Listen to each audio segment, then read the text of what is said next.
Hi friends, welcome to my YouTube channel Daily News Editorial. In this channel, we regularly cover editorial page section of different newspapers. Today, I will be covering the Hindu newspaper Lead Editorial page article dated 11th of August, that's today. So let's begin. The construct behind the Shining U.P card.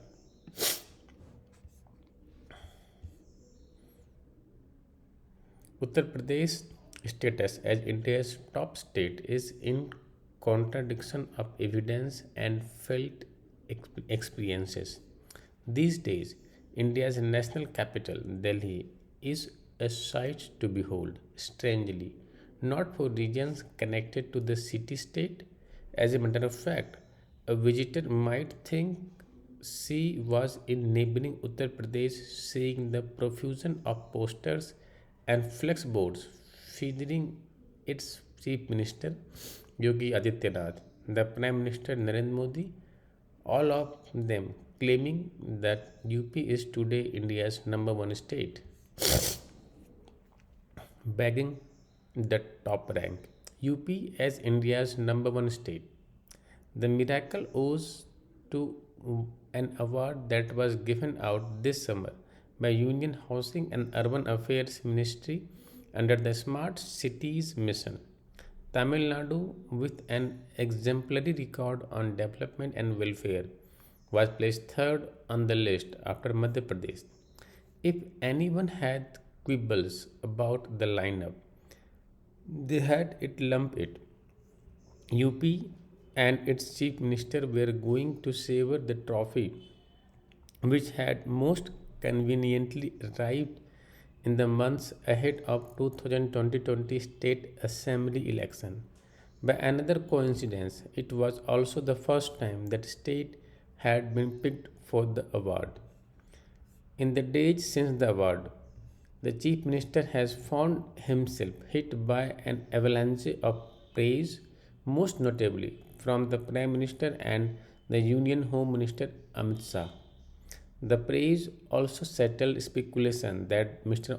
Adityanath and Mr. Modi were in conflict over a state level appointment proposed by the Prime Minister. In the end, Mr. Adityanath had his way. The Gujarat cadre retired IS officer said to have been Mr. Modi's nominee for the state cabinet got appointed to an ornamental party post. If indeed there was a conflict over this, it may sense it made sense for both sides to sue for peace. UP is the all important state that the Bharatiya Janata Party has to win and win by a wide margin. What has followed is a mammoth, nothing left to change effort to rebrand Mr. Adityanath as the leader of India's best run state.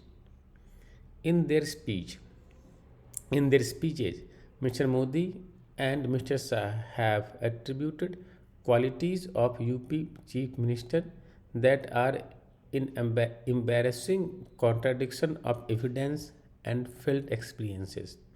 Some of the flattery and claims were so over the top that fact checking sites such as Alt News instantly demolished them.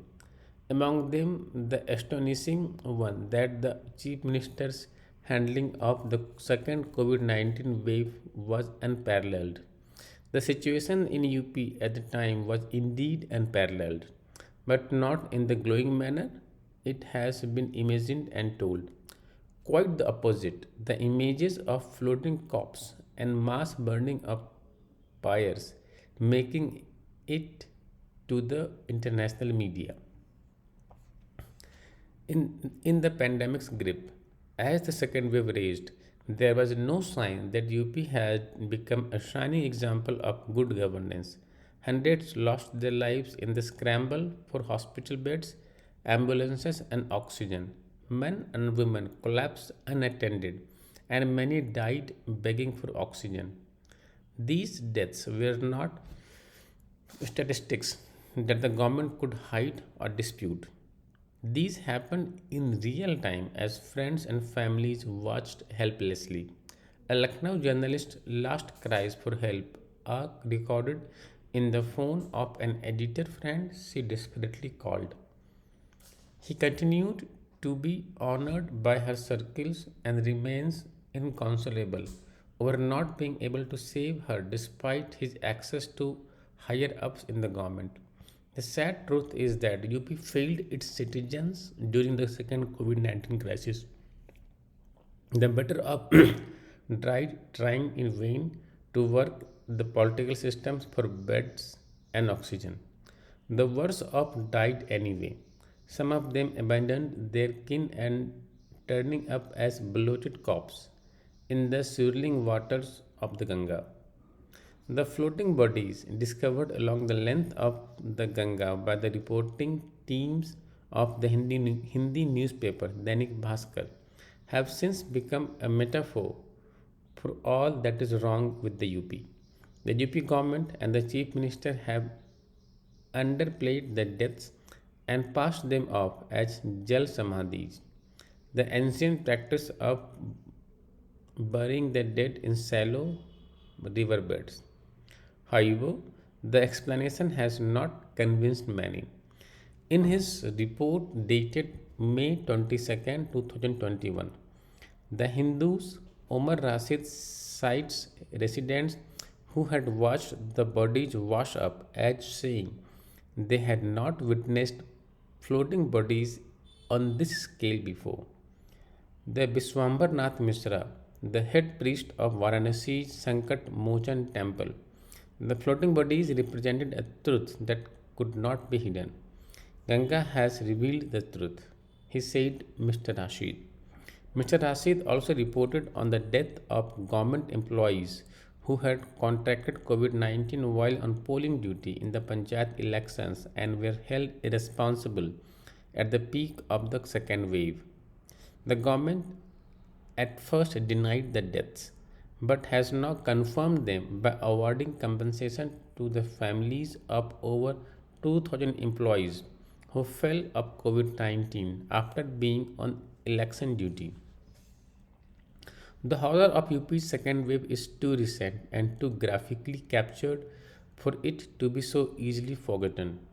To insist that the virus was controlled and with incomparable efficiency, therefore, amounts to a reconstructed truth, an alternate reality, indeed intended to replace the original memories by the time the 2022 Assembly election is held.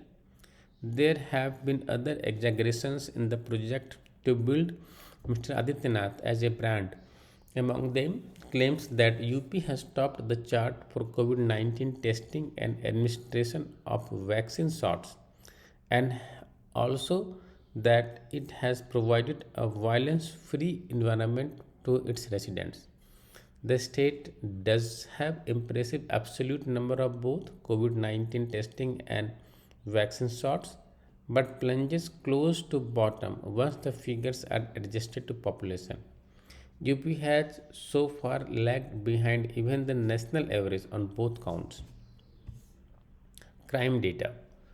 On general law and order and women's safety, the less said the better. Women's safety, a key promise in the BJP's election campaign, has been callously treated in the UP. An alt news analysis of national crime data placed UP on top for custodial rapes and dowry deaths. Further, National Crime Records Bureau data show that the number of dowry deaths per 1 lakh people in UP is the highest in the country.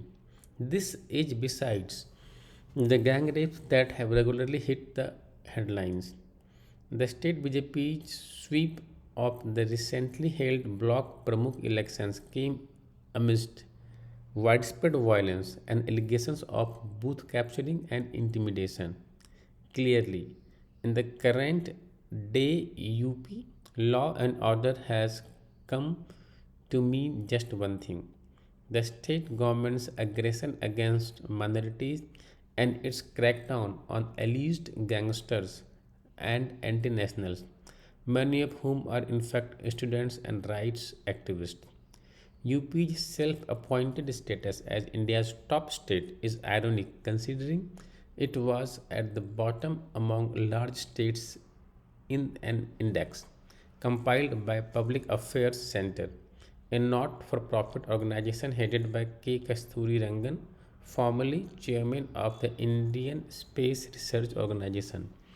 Released in October 2020, the index used 50 indicators to measure the quality of state level governance on three pillars of equity, growth, and sustainability. Unsurprisingly, Kerala was adjudged the best governed state while UP came last in the large state category. Political impact. So, what are the BJP's opponents in UP doing to counter the party's public relations offensive? Not much, as both the Samajwadi Party (SP) and Bahujan Samaj Party (BSP) seem focused on chasing the elusive Brahmin vote in UP.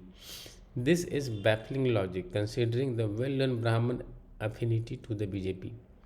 The SP and BSP both came to power on a rainbow alliance of the forward and backward castes. Having lost their platform to the BJP, they now watch as the Mr. Adityanath plays the Shining U.P card. About the author, Vidya Subramaniam is a senior journalist. That's end of the lead article. If you like my video, please subscribe, like and comment. Let's move to another article. Choppy waters.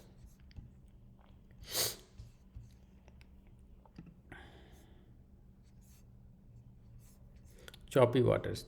India must push for ratification of UNCLOS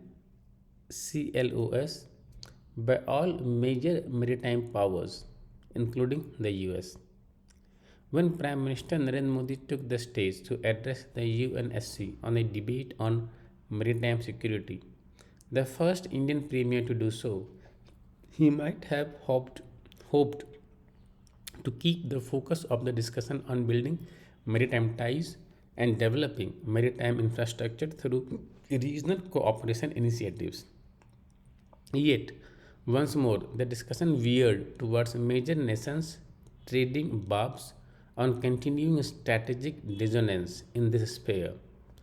At the heart of the strident claims and counterclaims regarding allegations of abusive of regarding allegations of abuse of maritime resources and disrespect of territorial sovereignty rights of nations where the US on the other hand and China and Russia on the other. Mr. Modi deserves credit for bringing to the table a five-pronged plan to enhance maritime security worldwide through cooperation, including removing barriers to legitimate maritime trade, settling maritime disputes peacefully and based on international law, jointly facing natural disasters and maritime threats created by non-state actors, preserving maritime environment and resources, and encouraging responsible maritime connectivity. Indeed, the acceptance at the UNSC of the legislative framework for UN clause, the legal framework applicable to activities in the oceans, including countering illicit activities at sea, is seen as an important achievement during India's month at the helm of the Council. The sustained interest of India in promoting maritime security also draws from Mr. Modi's Sagar Vision plan aimed at strengthening economic and security connections with regional maritime nations. If there are strategic barriers to creating momentum in achieving these goals, they are associated with specific regions of maritime tension, including the South China Sea and Black Sea. Regarding the former, US Secretary of State Anthony Blinken decried the dangerous encounters between vessels at sea and provocative actions to advance unlawful maritime claims. rejecting actions that intimidate and bully other states from lawfully assessing their maritime resources. Similarly, regarding the Black Sea, the Kerch Strait, the Sea of Avoj, Mr. Blinken at the UNSC debate hit out at what Washington considered continued aggressive action against Ukraine, which are disrupting commerce and energy access. Although India's presidency of the Council is brief, its sustained commitment to promoting maritime security and boosting trade through sea routes will require it to be adroit in negotiating with these squabbling powers and creative in seeking resolution of the very real conflict at the heart of these disputes at the heart of their disputes. While some may while some may deride UN clause as lacking teeth for enforcement, ultimately it is the only comprehensive framework of laws available to maritime powers to assert their rights consistent with the rules based international order. Through this UNSC presidency and beyond, New Delhi must faithfully advocate for ratification of UN clause by all major maritime powers, including the US. That's end of this article. If you like my video, please subscribe, like, and comment. Let's move to another article on the editorial page. This is undermining justice. The government must explain the unusual delay in filling up vacancies. Okay. Another article is unpacking the resiliency of global trade yet again. I think this article is important, so let's cover this article.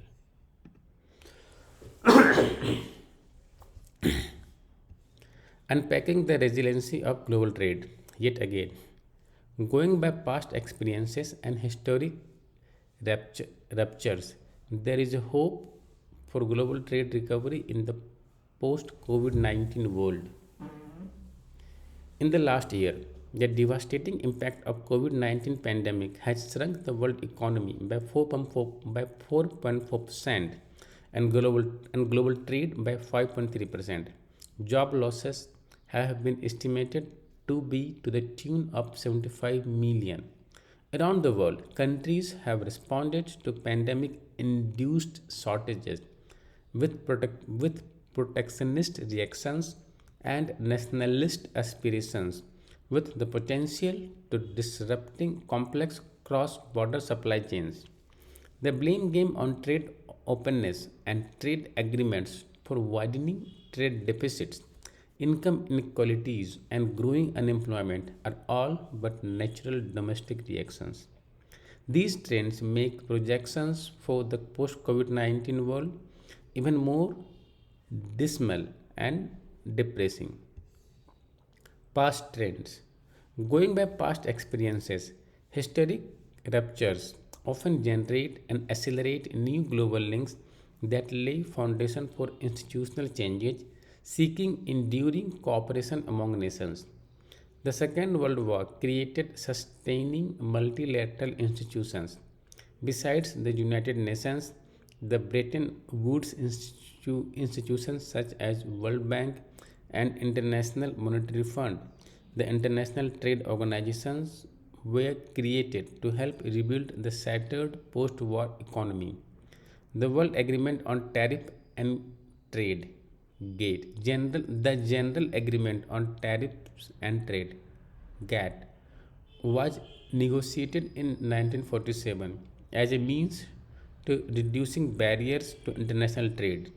The oil shocks of the 1970s led to the establishment of the Energy International Energy Agency (IEA) in 1974 to manage oil supply disruptions and went on to create awareness on the need for global energy security. The financial crisis of 2008 led to G20 Leaders Summit and elevation from the G20 Finance Ministers Forum in 1999. in a bid to take cooperation beyond the G7 in a global quest to control inflation due to fiscal expansion. These developments had a consequential impact on global trade, with dramatic surge in volumes and a mere $60.8 billion in 1950 to $2,049 billion in 1980 and 6,452 billion in 2000, 19,014 billion in 2019. Future prospects. The patterns above leave much hope for optimism for global trade in the post COVID 19 crisis, in the collective belief that international trade is vital for development and prosperity, while competition is central in generating competence. Stimulus packages and forced saving in several countries in the last year have created financial buffers. Global supply chains that have remained dormant for long are expected to be resilient to help revive manufacturing with lower production cost, induce investments, and promote technology transfers. In the past COVID 19 world, members of the World Trade Organization are expected to stitch trade facilitating routes that may impinge on national sovereign policy space with a collective resolve to discipline errant nations that are known to dumping goods and erecting trade barriers through multilateral rules.